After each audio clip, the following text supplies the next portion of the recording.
spinning while the world goes racing by.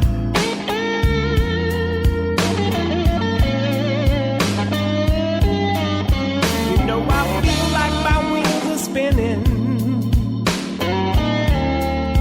while this world goes racing by.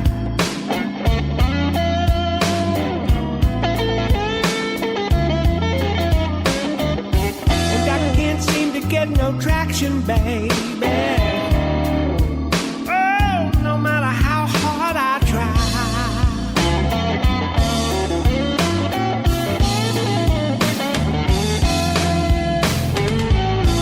Nobody never gave me nothing, baby. They didn't want at least double in return.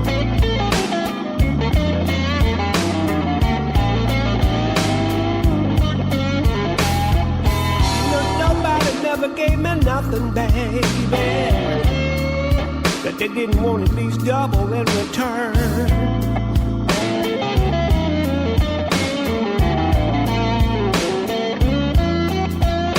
And when it's time to pay the piper, baby, it's always a lot more than I can even earn.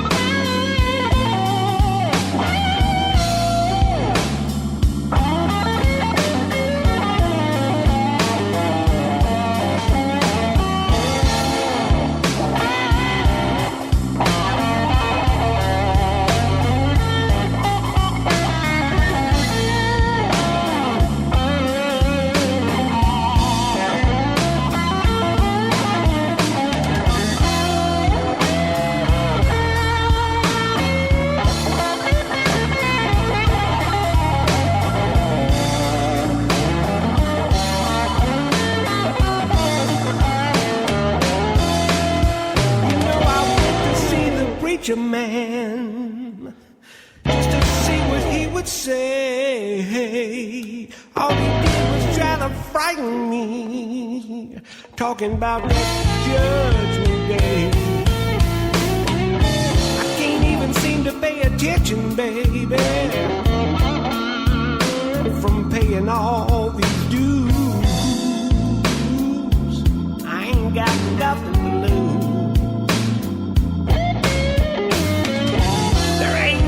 Around it, baby. Oh, looks like I got them old stuck here blues.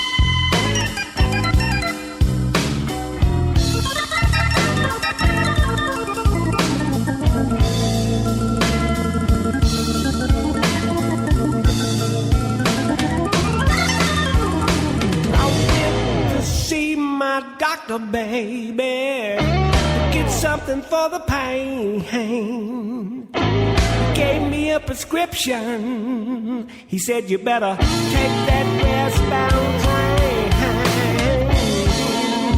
And I always seem to end up right here, no matter which road I choose.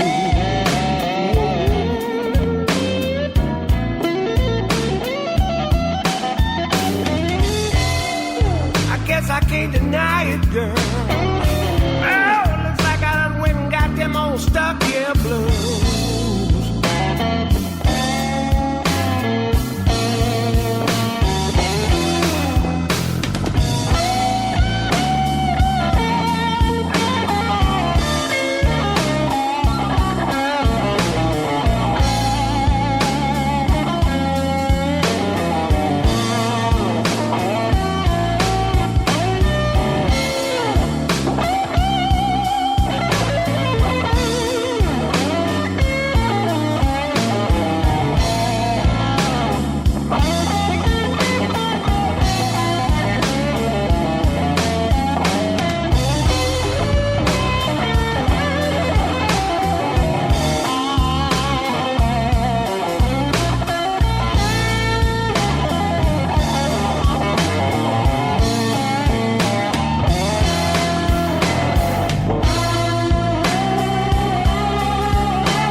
This is not a message of happiness or reassurance.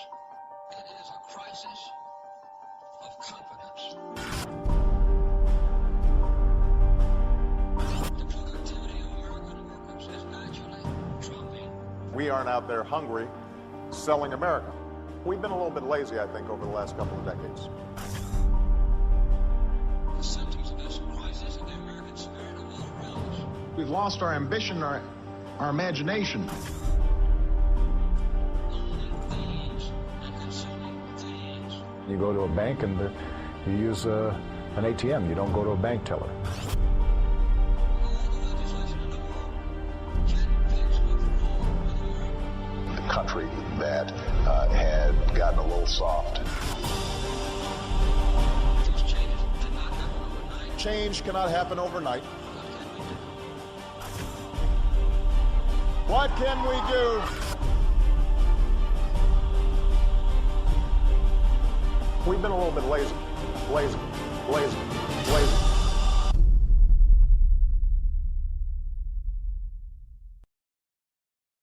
I was in chronic pain, and my family struggling to make ends meet, food and gas prices going up, even keeping my job was iffy. Then I learned about a new miracle drug made in Washington, D.C., Spenditol. Spenditol is Washington's answer to all the painful problems Americans face. How to borrow $800 billion for a stimulus that didn't create jobs or fix the economy? Spenditol. Spenditol is not for everyone. Side effects may include a mountain of government debt piled on our kids, a sudden loss of freedoms, higher prices for everything, leaving our kids a lesser America than we had. Ask your doctor or congressman if your conscience is strong enough for Spenditol. And it's so popular in Washington, we have to import trillions more of it from China. Spenditol makes you feel better now and pushes off the really bad stuff till later, for them to deal with. Call the White House and Congress. Tell them, stop spending it all.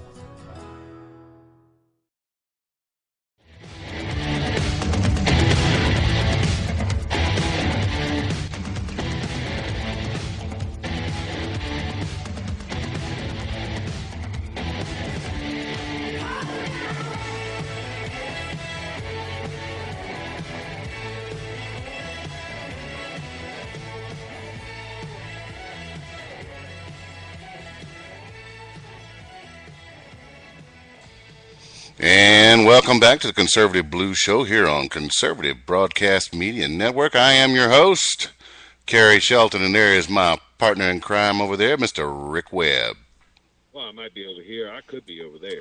Yeah, you just never know. Nope, you don't know. Well, and during the break, I got some confirmation that we are actually going out on the air, so that's good news. Right.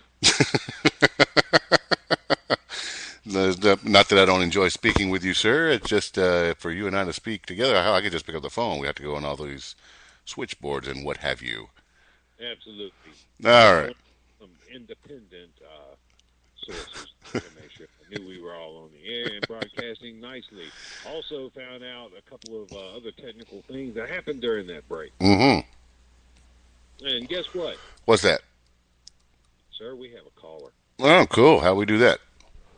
I'm going to do it right here. All right. All right, caller? Are you sure? I don't hear any callers. I don't hear Rick anymore either, do you? Rick, are you there? Are you there, Rick? Well, until we can get Rick back, which he should be on the air anyway, because I'm dialed into him, unless I cut him off too, which, hey, that's entirely possible. No, it says I'm still connected. So, Rick, whatever you did, fix it, buddy, so you can get back on the air. Any rate, so I'll tell you what we're going to do while Rick's trying to fix out his end. I was going to go on anyway, talking about the left's apoplectic reaction to Mr. Obama's less than stellar performance. And one of them, of course, is Mr. Tingle himself, Chris Matthews from MSNBC. Rick, I got you back? I'm back. I know what I think. All right, so we had a call. We had a caller. And the problem is you called me. Right. When we set up this here. Mm-hmm. And you haven't accepted my contact request on Skype yet. Well, we'll have to do that after the show. Who's the caller? Did they talk to you about it? What's their comment? The lovely Miss Linda. I thought it might be. I saw her pop up live down there. Yeah, so she was going to jump up on the air with us here. She's going to call back again in a minute, and I'm going to try. I've got another idea of how to put somebody on the air. We kind of need to know how to do this, so we'll try it. But anyway, as we say before I so rudely interrupted. Indeed. So I was talking about Chris Matthews, Mr. Tingle himself, and his apoplectic meltdown on the debate. So without further ado, here's the tingly one himself. Chris, what do you think? Well, this tonight wasn't an MSNBC debate, was it? It just wasn't. It had none of the things you mentioned. It didn't mention all the key fighting points of this campaign. And certainly there was no Bobby Kennedy in the green room before Barack Obama came out tonight. I don't know what he was doing out there. He had his head down. He was enduring the debate rather than fighting it. Romney, on the other hand, came in with a campaign. He had a plan. He was going to dominate the time. He was going to be aggressive. He's going to push the moderator around, which he did effectively. He was going to relish the evening, enjoying it. Nothing to do with the words he spoke. Here's my question for Obama. I know he likes to say he doesn't watch cable television, but maybe he should start. Maybe he should start. I don't know how he let Romney get away with the crap he threw out tonight about Social Security. Listen to the stuff he got away with. He said, emergency room. The latest thing we got from Romney, because he said so, is, you know what I want to do with people when they're poor? Shove them in the emergency room. Why did Obama say that? Why didn't he say that? You talk about Social Security, Medicare people, they're part of your 47%. You want to drop them from the list of eligible Americans. You don't have any care for these people. What are you talking about? We've got it on tape. Governor, we got it on tape what you think of these people. Don't come out here and pretend you care about old people because you met somebody at some campaign event.